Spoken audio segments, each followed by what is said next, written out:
Maintenant, je passe la parole au président de transition de Burkina Faso, Ibrahim Traoré. S'il vous plaît, Traoré. Monsieur Traoré. Camarade président Vladimir Poutine, camarade président chef d'État africain, camarade chef de délégation, bonjour.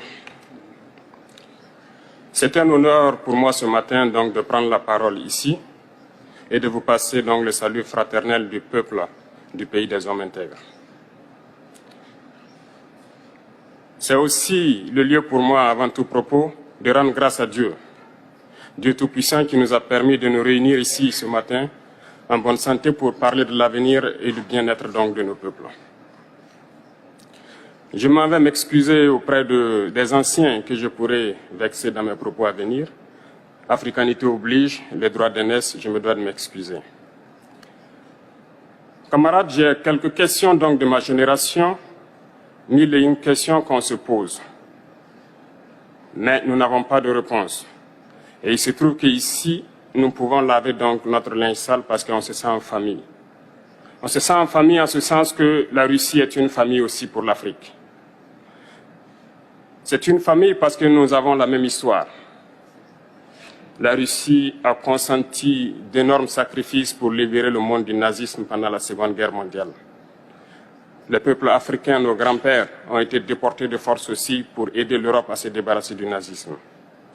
Nous partageons la même histoire en ce sens que nous sommes les peuples oubliés du monde, qu'ils soient dans les livres d'histoire, dans les documentaires ou films.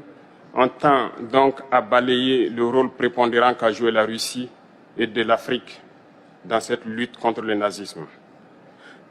Nous sommes ensemble parce que, actuellement, nous sommes là pour parler de l'avenir de nos peuples,